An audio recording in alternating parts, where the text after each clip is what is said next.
A Short Life of Abraham Lincoln by John G. Nicolay. Chapter 38. Lincoln's early environment, its effect on his character. His attitude toward slavery and the slaveholder. His schooling and disappointment. His seeming failures. His real successes. The final trial. His achievements. His place in history. A child born to an inheritance of want. A boy growing up in a narrow world of ignorance. A youth taking up the burden of coarse manual labor. A man entering on the doubtful struggle of a local backwoods career. These were the beginnings of Abraham Lincoln. If we analyze them under the hard, practical, cynical philosophy which takes for its motto that nothing succeeds but success. If, however, we adopt a broader philosophy and apply the more genuine and more universal principle that everything succeeds which attacks favorable opportunity with fitting endeavor, then we see that it was the strong vitality, the active intelligence, and the indefinable psychological law of moral growth that assimilates the good and rejects the bad, which nature gave this obscure child, that carried him to the service of mankind and to the admiration of the centuries with the same certainty with which the acorn grows to be the oak. We see how even the limitations of his environment helped the end. Self-reliance, that most vital characteristic of the pioneer, was his by blood and birth and training, and developed through the privations of his lot, and the genius that was in him to the mighty strength needed to guide our great country through the titanic struggle of the Civil War. The sense of equality was his, also by virtue of his pioneer training, a consciousness fostered by life from childhood to manhood, in a state of society where there were neither rich to envy nor poor to despise, where the gifts and hardships of the forest were distributed impartially to each, and where men stood indeed equal before the forces of unsubdued nature. The same great forces taught liberality, modesty, charity, sympathy, in a word, neighborliness. In that hard life, far removed from the artificial aids and comforts of civilization, where all the wealth of Croesus, had a man possessed it, would not have sufficed to purchase relief from danger or help in time of need, neighborliness became of prime importance. A good neighbor doubled his safety and his resources. A group of good neighbors increased his comfort and his prospects in a ratio that grew like the cube root. Here was opportunity to practice that virtue that Christ declared to be next to the love of God, the fruitful injunction to love thy neighbor as thyself. Here, too, in communities far from the customary restraints of organized law, the common native intelligence of the pioneer was brought face to face with primary and practical questions of natural right. These men not only understood but appreciated the American doctrine of self-government. It was this understanding, this feeling, which taught Lincoln to write, "When the white man governs himself, that is self-government. But when he governs himself and also governs another man, that is more than self-government, that is despotism." And its philosophic corollary, "He who would be no slave must consent to have no slave." Abraham Lincoln sprang from exceptional conditions, was in truth, in the language of Lowell, a new birth of our new soil. But this distinction was not due alone to mere environment. The ordinary man with ordinary natural gifts found in Western pioneer communities a development essentially the same as he would have found under colonial or Puritan New England, a commonplace life, varying only with the changing ideas and customs of time and locality.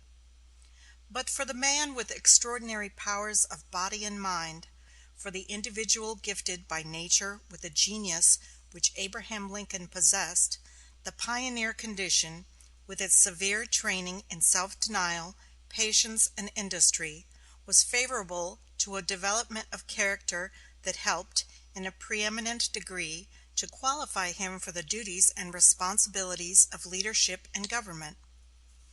He escaped the formal conventionalities which beget insincerity and dissimulation. He grew up without being warped by erroneous ideas or false principles, without being dwarfed by vanity or tempted by self-interest. Some pioneer communities carried with them the institution of slavery, and in the slave state of Kentucky Lincoln was born.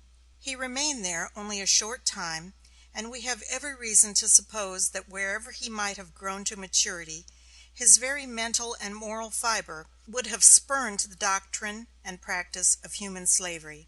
And yet so subtle is the influence of birth and custom that we can trace one lasting effect of this early and brief environment.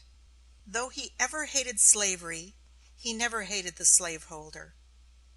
This ineradicable feeling of pardon and sympathy for Kentucky and the South played no insignificant part in his dealings with grave problems of statesmanship. He struck slavery its death blow with the hand of war, but he tendered the slaveholder a golden equivalent with the hand of friendship and peace.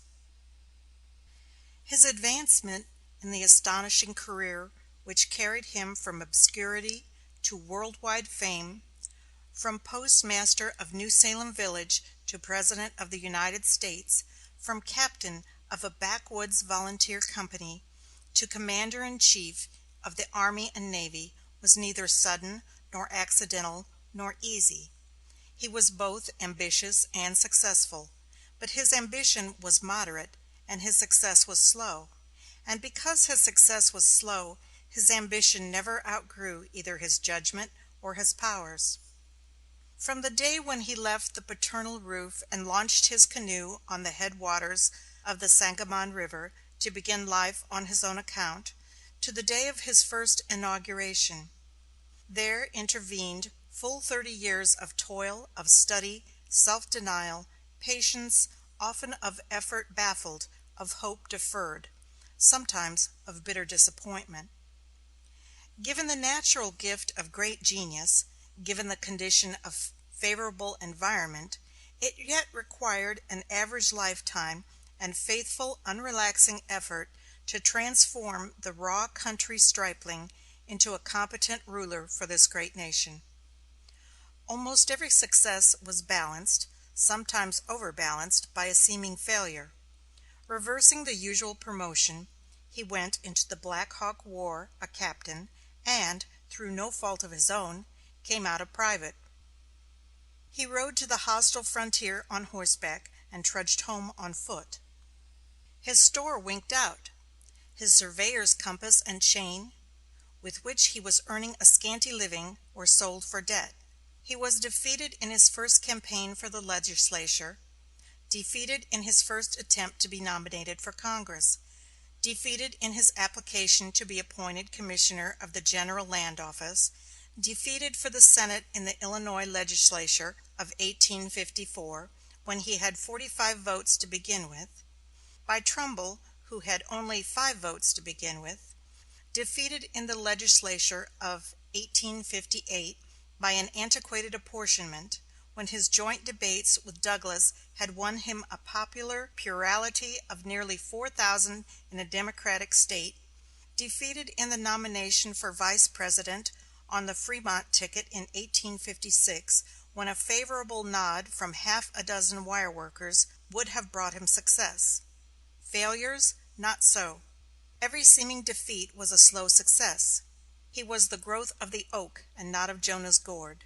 Every scaffolding of temporary elevation he pulled down, every ladder of transient expectation which broke under his feet accumulated his strength, and piled up a solid mound which raised him to wider usefulness and clearer vision. He could not become a master workman until he had served a tedious apprenticeship. It was the quarter of a century of reading, thinking, speech-making, and legislating which qualified him for selection as the chosen champion of the Illinois Republicans in the great Lincoln-Douglas joint debates of 1858. It was the great intellectual victory won in these debates, plus the title "Honest Old Abe," won by truth and manhood among his neighbors during a whole generation, that led the people of the United States to confide to his hands the duties and powers of President. And when, after 30 years of endeavor, success had beaten down defeat, when Lincoln had been nominated, elected, and inaugurated, came the crowning trial of his faith and constancy. When the people, by free and lawful choice, had placed honor and power in his hands, when his signature could convene Congress, approve laws, make ministers, cause ships to sail and armies to move, when he could speak with potential voice to other rulers of other lands, there suddenly came upon the government and the nation the symptoms of a fatal paralysis. Honor seemed to dwindle and power to vanish. Was he then, after all, not to be President? Was patriotism dead? Was the Constitution waste paper? Was the Union gone? The indications were indeed ominous. 7 States were in rebellion. There was treason in Congress, treason in the Supreme Court, treason in the Army and Navy. Confusion and discord rent public opinion. To use Lincoln's own forcible simile, sinners were calling the righteous to repentance. Finally, the flag, insulted on the Star of the West, trailed in capitulation at Sumter. And then came the humiliation of the Baltimore riot, and the President practically for a few days a prisoner in the capital of the nation. But his apprenticeship had been served, and there was no more failure.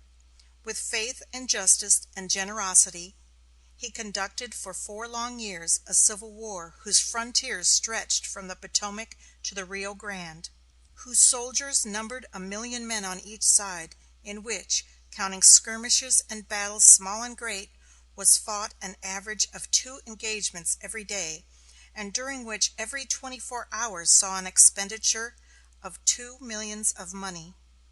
The labor, the thought, the responsibility, the strain of intellect, and anguish of soul that he gave to this great task, who can measure? The sincerity of the fathers of the Republic was impugned. He justified them. The Declaration of Independence was called a string of glittering generalities, and a self-evident lie. He refuted the aspersion. The Constitution was perverted. He corrected the error. The flag was insulted. He redressed the offense. The government was assailed. He restored its authority. Slavery thrust the sword of civil war at the heart of the nation. He crushed slavery and cemented the purified Union in new and stronger bonds. And all the while conciliation was as active as vindication was stern. He reasoned and pleaded with the anger of the South. He gave insurrection time to repent. He forbore to execute retaliation. He offered recompense to slaveholders. He pardoned treason. But what lifetime schooling in disappointment! What but the pioneer's self-reliance and freedom from prejudice? What but the patient faith, the clear perceptions of natural right, the unwarped sympathy and unbounding charity of this man with spirit so humble and soul so great, could have carried him through the labors he wrought to the victory he attained? As the territory may be said to be its body, and its material activities its blood, so patriotism may be said to be the vital breath of a nation. When patriotism dies, the nation dies, and its resources as well as its territory go to other peoples with stronger vitality. Patriotism can in no way be more effectively cultivated than by studying and commemorating the achievements and virtues of our great men, the men who have lived and died for the nation, who have advanced its prosperity, increased its power, added to its glory. In our brief history the United States can boast of many great men, and the achievement by its sons of many great deeds. And if we accord the first rank to Washington as founder, so must we unhesitatingly give to Lincoln the second place as preserver and regenerator of American liberty. So far, however, from being opposed or subordinated either to the other, the popular heart has already canonized these two as twin heroes in our national pantheon, as twin stars in the firmament of our national fame.